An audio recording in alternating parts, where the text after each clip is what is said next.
welcome to my channel. Happy Father's Day to all the dads out there. We are going to be doing a Father's Day art piece.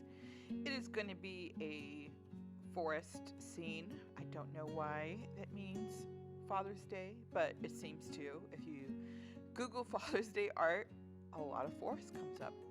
I have no idea why. I'm guessing it's the camping, but it's not just a dad thing. Anyways, we're going to be doing a really easy, simple forest scene, and just want to wet your canvas, your paper. And I live in a really dry climate, so I probably make mine a little bit more wet than you need to, but just make sure it's wet. And the wet paper helps with blending. So if you're going to be doing anything with like a gradient art or blending sky, sunsets, it really helps to keep the paper wet first. And I am going to start with a very, very, very light bluish gray. It's basically just tinted water. That's how light you want to go. And then I'm going to fill up kind of the top third of the paper. As you can see, it's super light. It's barely even changing the paper. And I want it a little bit darker in the top corners as well. Just gives it a nice little dimension. You could pull it all the way through if you want. I just like that little bit of darkness at the top. But like I said, you can pull all the way through.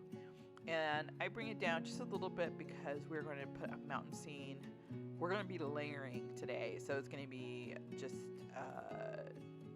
like mountain ranges, and you're going to see mountain ranges way off in the distance. It's just going to get closer and closer and closer. So the way we're going to do this is we're going to start with the sky, of course, because we already started with the sky. Good job, Tina, explaining that one. And then we're going to do the most furthest mountain range, which is also going to be a very, very, very diluted color, where when you look at the final piece, you're almost going to be like, oh wait, there's another mountain range back there, which is kind of what happens in real life, right? Like if you're looking at a scene. So I let this dry completely. You can use a blow dryer if you want. I never do. I just don't want to take my blow dryer out. Like I don't even want to take it out for my own hair, let alone my artwork. So I never take it out. I just let it dry, and I let this one dry. There was a little bit of a blip there with the time lapse, so it did dry completely. I just went a little bit darker with the paint, not much. So you have the sky here, so you can see it's just a tad darker. And I'm gonna just do a little mountain range in the back middle, and it's gonna be, you don't have to worry too much about blending out the bottom, which is nice, especially if you struggle with that a little bit. I'm just dabbing it for time's sake, so I just want to be able to paint on top of it, but you don't have to worry about that blending because we're going to put another mountain range right on top. And we're going to keep doing this. Each one's going to get a little bit more opaque, and I'm going to add, and this is a little bit more blue-gray, and as I get closer to the front, I'm going to be doing more of greenish, like a forest green. So it's going to go blue, it's going to go grayish blue, bluish gray, bluish, and then green, forest green, to make the colors just variant in colors. So you could totally change up the colors. I've seen this kind of technique, these scenes, I think I've even done it myself, in browns, in blues and reds and pinks and oranges, changing the colors. It's kind of a fun thing to just try out different colors. You could do that with this one, of course. And as you can see, I added a little bit of water to the bottom there, mostly just because I did want a little bit of a blend there, because the mountain scene I'm putting on top of it, it's going to be a little bit closer. So you could start to see, you can see the mountain range way off in the background, and you can see the one that's a little bit more in the foreground. So you can kind of see this technique. It is such a cool, fun technique to do because it's so easy to do. You can't mess it up. Your paintbrush makes the mountain range. It's just easy. So now I'm taking my mop brush. The whole time I've taken my mop. It's been my mop brush the whole time, but instead of brushing across the paper, I'm just dabbing across, and it creates a natural tree line. Isn't that magical? I just love it because it's so easy to do. People are gonna be like, "Oh my gosh, look at those trees! You did all those trees," and then little did they know, unless they watched this, of course, that you didn't sit there and paint individual trees. So what's really cool about this effect is, as you go across, it's drying, of course. But look at that. It's creating its own trees. It has the treetop. It has the branches. It's just magical. And then you kind of go across the paper from left to right, and then you come back right to left, and you've got another layer of trees. It's that cool. You're probably thinking it's not that cool and this girl's a dork. That's totally fine. I am totally a dork. But watch when I come back over. It is just going to be another layer of trees, and you're going to be like, oh my gosh. So I went a little bit higher. You don't want your mountain ranges to be identical because they never are. So do you see how there's like different trees in the foreground and the background? It's so cool.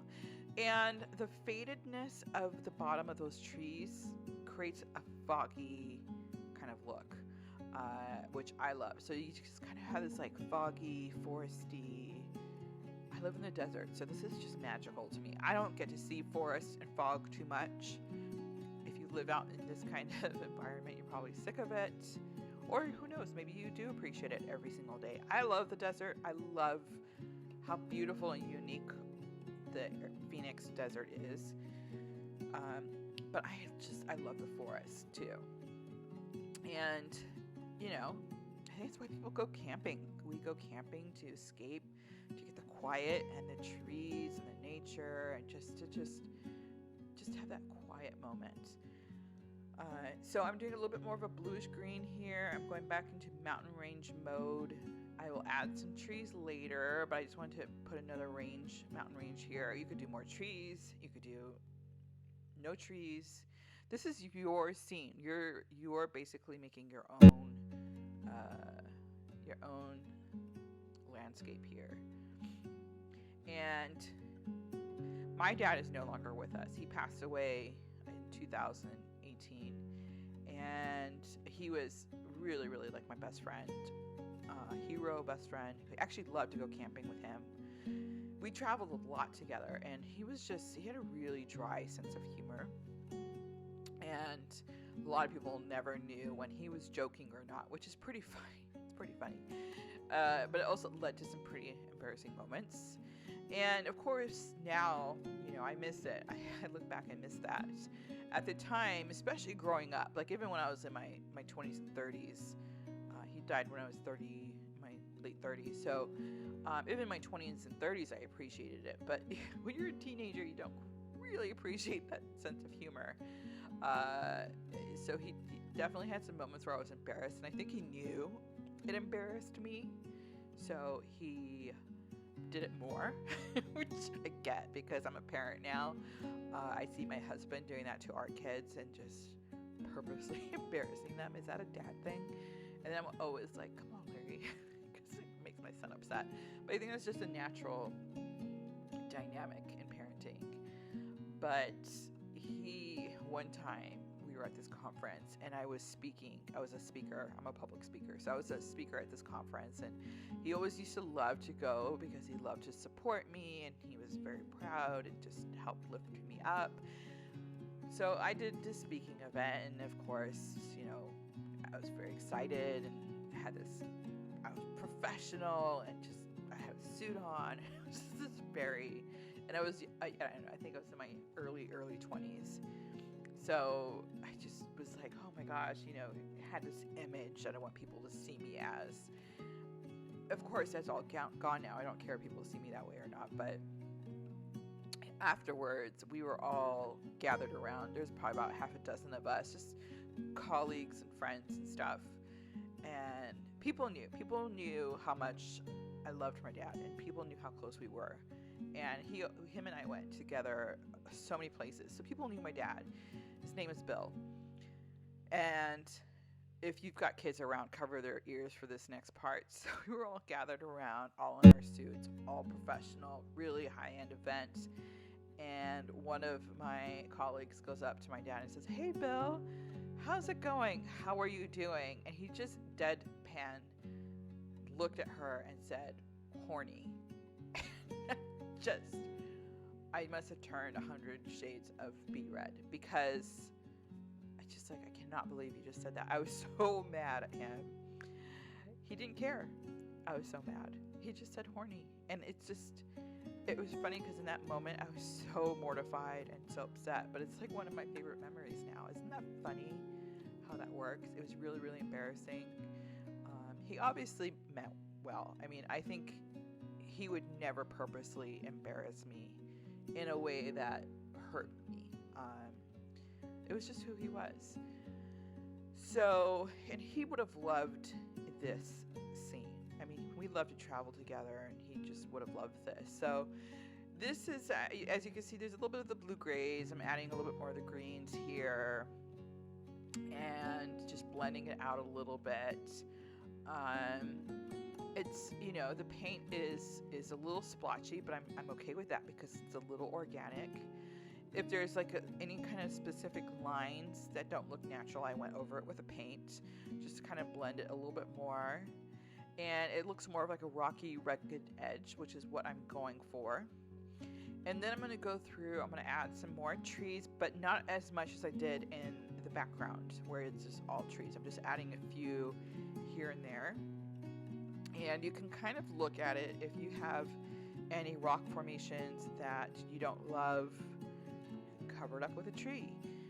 Just, disperse the trees here and there a little bit, because trees aren't, if you look out over the scene, then it looks like it's a blanket of trees, but as you get closer, you can see gaps in the trees and stuff. And so that's kind of what we're going for here.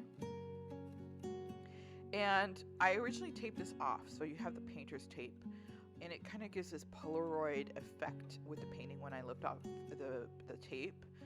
You can, of course, go all the way to the edge. You can make this even smaller. If you want to make this into a greeting card, you can, take paper and fold it in half. There's so many different things you can do.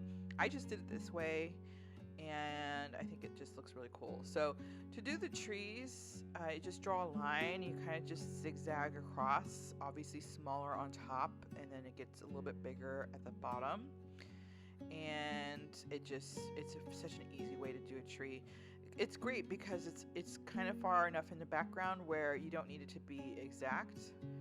It's okay if you leave little gaps in there. Actually, it's preferred because trees aren't solid. You can kind of see through them, right? So that's the effect that you're going for here. And I'm just trying to disperse a few here and there. And if you don't like the tree, you can go back over it. I'm doing a very dark foresty green here. And as you can see, parts of the paint is darker. There's lines in the ridges and stuff, which I love. It just created this natural ridge line for me. So I'm placing trees on top of that. And trees don't sit on top of a mountain. They're all over the mountain, right? So you just kind of put it all over the mountain. That's why it's not sitting straight on top. Putting some on the edge here, just to frame the piece a little bit. So what are your plans for Father's Day? Father's Day I love because I struggle with Mother's Day. I did not have a good relationship with my mother. She was not a good person. Father's Day I love. So if it's reversed for you or if you struggle with it, I get it. Obviously, if you're struggling with Father's Day, you're probably not at this point in the video. You probably didn't even watch this video, but just know that I get it. Not necessarily with Father's Day, but with Mother's Day. It's a difficult holiday for me. And I know Father's Day is a difficult holiday for a lot of people. I know the first year or two after my dad died, it was extremely hard for me. But fortunately, I have an amazing husband who's an amazing father to our kids. And, so I love celebrating Father's Day. I just wanted to do something for all the dads out there. a lot of you are underappreciated. We appreciate you. Hopefully you get that vibe from this video. Hopefully you find your happy place with this painting. And now that you look at the painting, you see that mountain, that first mountain range we did way in the back. You could tell it's a really high mountain. It's almost like, what, this might be Colorado. I don't know. You could look at this and say, this kind of looks like Colorado. No, it looks like whatever it looks like. But see how you can kind of, now that one mountain range disappeared in the background, but it's there. Isn't that cool? So some of the trees I'm doing in a lighter color because it's basically, you want to give that dimensional look. It's fading off into the fog because there's fog. It's not all of them are going to be very vivid. So you can see the ones that are further in the back. These two trees are my least favorite. I don't know why. I think it's just, you get that, right? And then I'm doing some little trunks in the background, just some tree trunks, whatever. You know, just some little formations in the back. You can have fun with it. Now, I'm going to add some birds, and you don't have to add birds, but basically I just have this vision of these, it's foggy. You know how when you see something kind of stirs the birds up and they all like fly out of the valley? That's the effect I'm going for here. Now, we all did birds like this when we were kids. It's V's, just little V's, upside down V's if their wings are flapping down, regular V's or their wings flapping up. And the bigger ones are closer to the foreground, smaller ones are further into the background. And I'm just kind of putting them off. I wanted to have this effect that it was coming out from the valley, one of the trees and stuff. And so I'm going to scatter a bunch of birds all over the place. You don't have to add birds. Some people don't like birds. I'm not one of those people. I love birds. In fact, I am staring at a family of baby quails in our backyard. It's quail season here in Arizona. These birds crack me up. They're dumb animals. They are dumb. They're the bottom of the intelligence scale when it comes to birds. You can tell.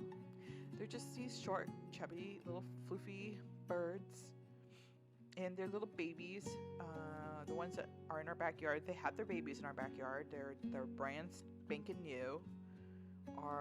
There's 16 of them. I think something like a third of the birds survive. So we've been trying to help them along. So we've been trying to help these birds along and give them a little bit of food and stuff.